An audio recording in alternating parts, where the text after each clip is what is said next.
All right, let's read a little bit about myself. Britiany A Christian lives with her 2 children in the heartland of the USA.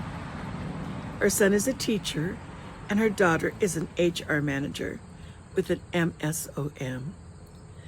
Britiany's dream is to put her ebooks into paperbacks. Amazon's self-publishing program, that KDP I told you about, helps make her dream come true. Now this is the synopsis of Millennial Rain. Rose looked up at the giant statue overshadowing the square. It was huge and grotesque. There were people all around, and some were exclaiming over the uniqueness of the creature. It was half man and half beast. It had the head of a beast and the body of a man, except for his feet, which were cloven. A chill went through Rose's body.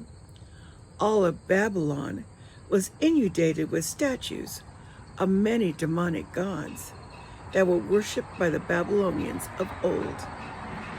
Rose couldn't help but feel that this city was dedicated to very evil beings, ancient beings, which were once again being worshipped. And so begins the journey of Rose and Abigail, the 2 widowed sisters whose curiosity was about to be satisfied. They were journeying towards their final destination, to see the abyss, the machine that scientists had created, and the very reason the sisters had made this exotic pilgrimage. Was it a benign experiment, as the world touted, or some ghastly, horrible mistake that could spell doom for the world as they knew it? Join the sisters as they take this path through the most dangerous avenue in Millennial Rain, Chronicle 4 of the Abyss.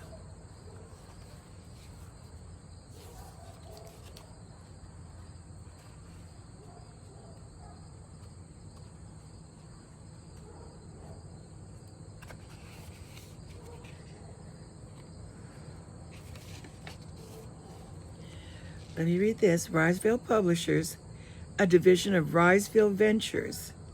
First edition, April 2015. All scriptures contained herein are from the Old and New Testaments of the Authorized King James Version of the Bible, public domain. All photos and text, copyright 2015, by Britiany A Christian, all rights reserved. The names of people in many places in this book are fictitious and the invention of the author. Any resemblance to any persons, living or dead, is purely coincidental.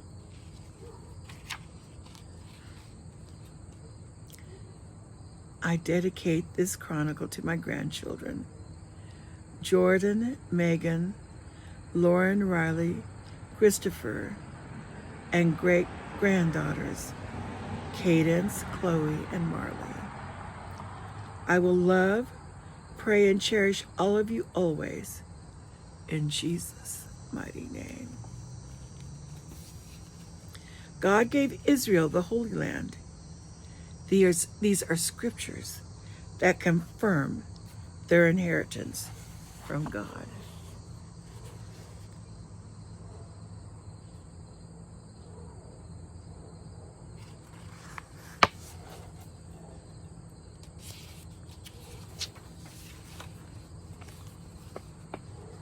Joel 3:23. Be glad then, ye children of Zion, and rejoice in the Lord your God, for he hath given you the former rain moderately, and he will cause to come down for you the rain, the former rain, and the latter rain in the first month. Joel 3:14-21. Multitudes in the valley of decision. For the day of the Lord is near in the valley of decision. The sun and the moon shall be darkened, and the stars shall withdraw their shining. The Lord also shall roar out of Zion and utter his voice from Jerusalem, and the heavens and the earth shall shake. But the Lord will be the hope of his people and the strength of the children of Israel. So shall you know that I am the Lord your God, dwelling in Zion, my holy mountain. Then shall Jerusalem be holy, and there shall no strangers pass through her any more. And it shall come to pass in that day that the mountains shall drop down new wine, and the hills shall flow with milk, and all the rivers of Judah shall flow with waters, and a fountain shall come forth out of the house of the Lord, and shall water the valley of Shittim.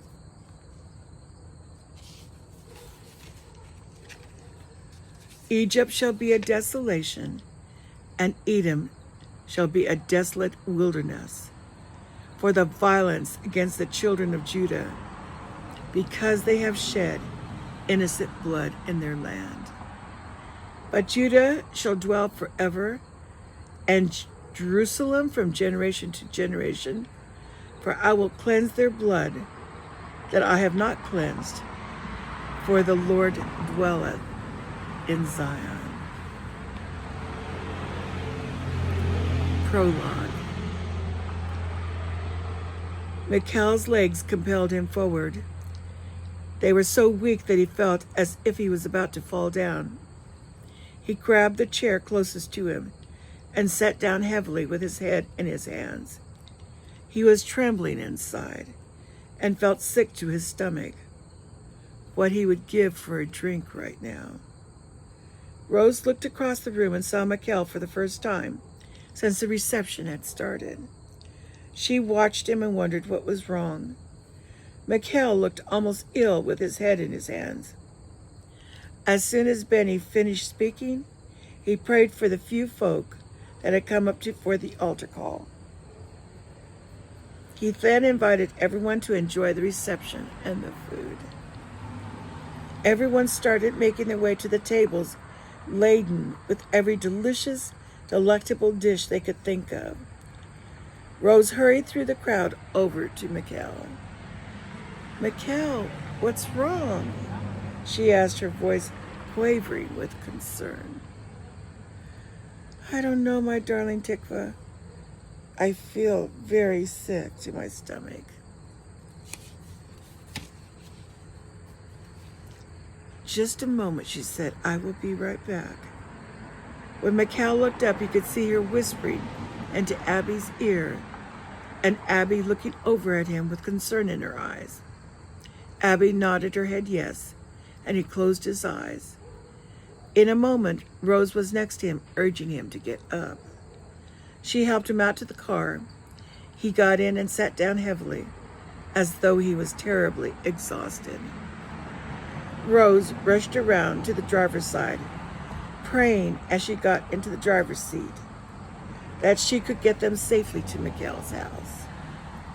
Soon they were at his front gate, and Rose rushed around to get him out of the car. Michal had fallen asleep, which made her wonder if he had stayed up all night the night before. They made their way to the front door, and she rang the bell. Irma answered the door, and when she saw Michal's condition, she leaped into action. "Doctor, sick," she told Rose in broken English. "He needs eat."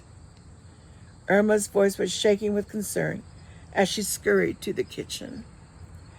Irma came back in an instant with some Jewish sweets and tea. She gave Rose a plate with a sweet cake and a cup of tea. Michal opened his mouth obediently as Rose fed him the little cake and gave him some tea to drink. Michal's color started to come back into his face, and he wasn't shaking as bad. I have hypoglycemia. Whenever I don't eat for a while, this happens to me. I'm better now, he said with a weak smile. He sat on the couch and closed his eyes, and Rose watched him with concern on her pretty face. He finally opened his brilliant blue eyes and looked at her. My darling Tikva, I'm going to my room to lie down. Will you stay here with me at the house until I feel better? Mikhail asked her. Of course I will, she said, as she smiled brightly. And Mikhail hugged her and made his way to his bedroom. Mikhail sat there on the edge of his bed looking at the amber bottle of liquid on his dresser. His hands were shaking and his stomach sick. He only needed just a little drink. He needed just enough to take away these horrible shakes and to take the edge off the memory of this morning. His friend, gazing into Mikhail's eyes with a question in his eyes as he passed away.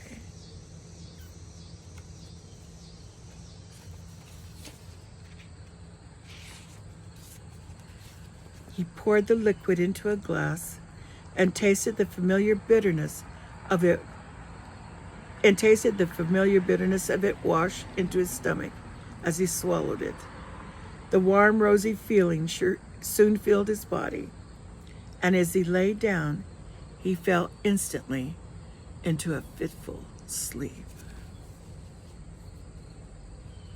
Chapter 1, Meeting a Delusion. Benny made his way over to Abby and Joshua. What a wonderful party, he exclaimed. Everyone is enjoying this so much. Thank you guys for making this wonderful time for the church. Abby smiled her beautiful smile at Benny and replied, You're welcome. We're enjoying it too. Your congregation is so loving and kind. It's very sweet of them not to mind having their Sunday service combined with our reception. I'm having such a good time. Betty smiled at the beautiful blonde lady dressed in her lovely emerald green dress and jacket. She was truly lovely and sweet. He could understand why Joshua had fallen in love with her. But she was very different from Gracie Renee. Gracie was outgoing and almost boisterous at times with her happy laughter. Abby was elegant and quiet, but she smiled her beautiful smile frequently at everyone. It made her face shine with the love of Christ that could melt even the hardest of hearts of anyone she bestowed it on. Joshua motioned Benny to sit down next to him and said in a low voice, That invitation, it was for Mikhail, wasn't it? He asked softly, as not to be overheard by the others around him. Yes, it was. I felt compelled in my spirit to give the invitation to him, but afterward I wondered about the wisdom of it. He almost looked sick as after I gave the invitation. I saw him later with his head in his hands, and then Rose leading him out of the hall. Is he all right? Maybe I should have waited. But sometimes you never get a chance again to bring someone to Christ. Sometimes the moment is expedient. You never know what the reason is for the Lord compelling us to give an altar call. Also, if you don't heed the Lord and not give the call, someone ends up dying soon after.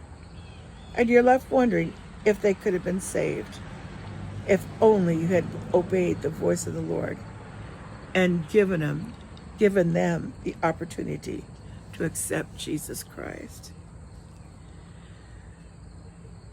Benny ran his fingers through his abundant glossy black hair as a frown creased his handsome face, and he sighed in exasperation. Joshua, I feel in my spirit that the time is really short before the Lord's return. I feel that we will be raptured out of here at any moment. The church all over the world is experiencing this urgency.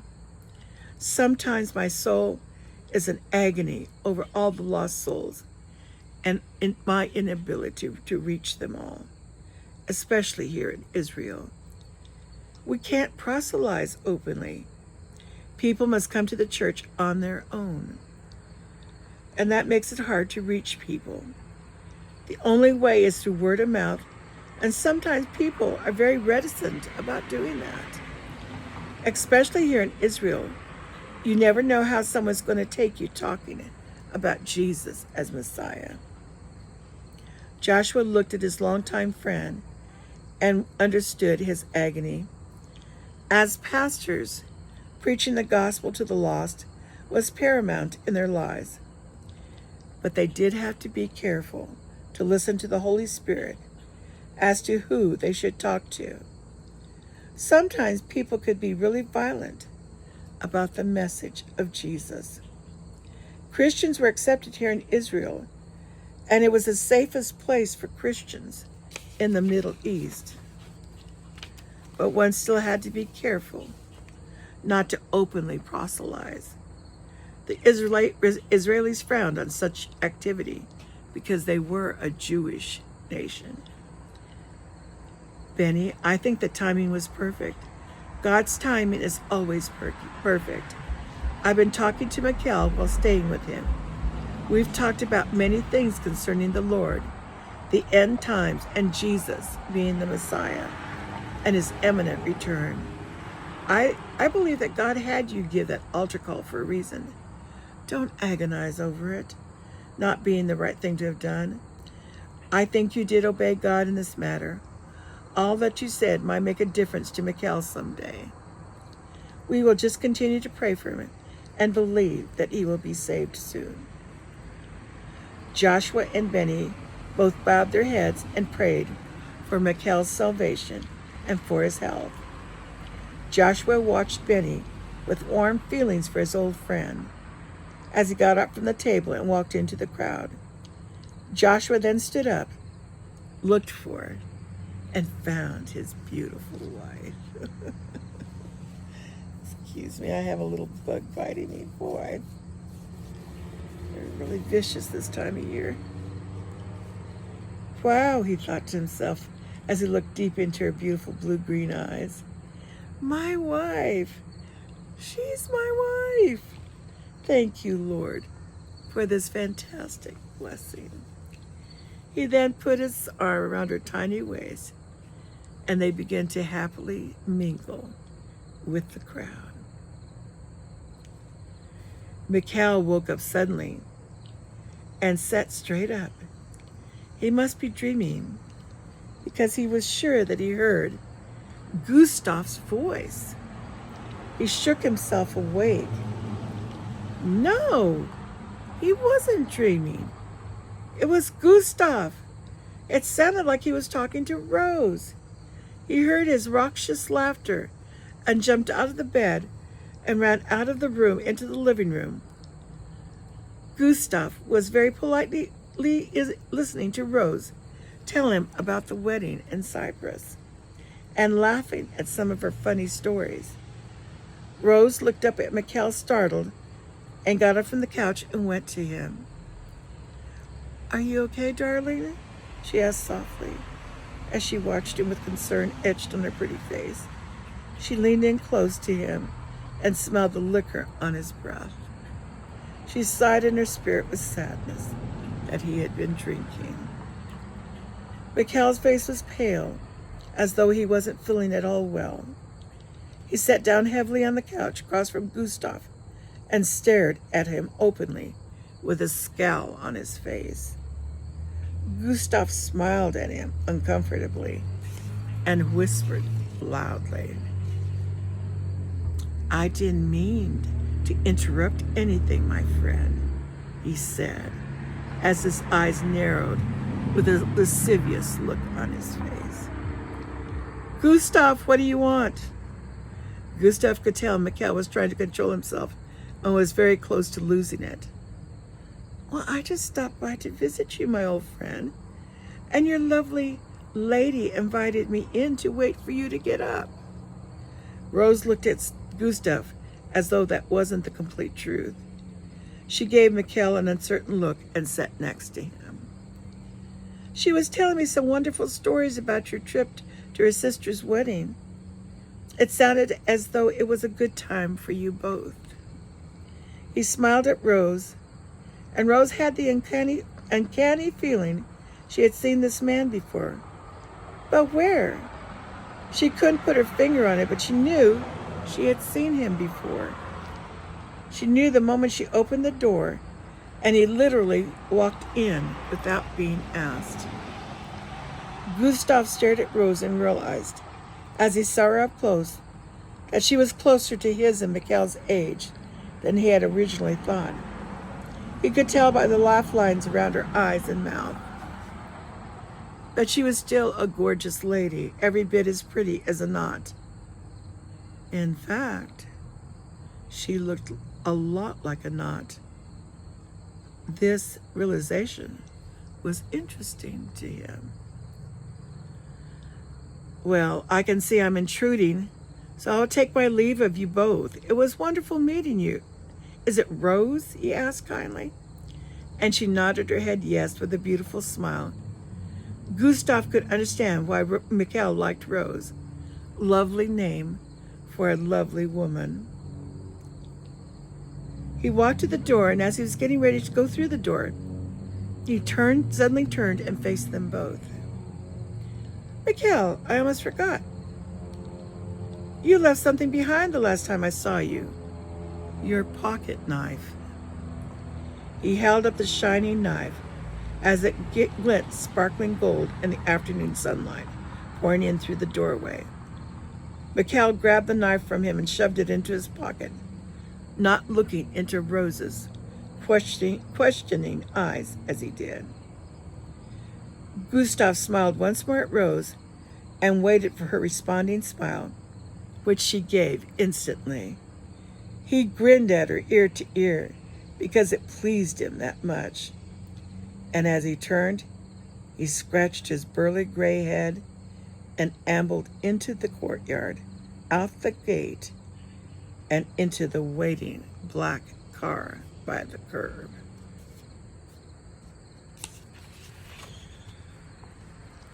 What a strange, funny man, Rose thought to herself as Mikhail shut the front door.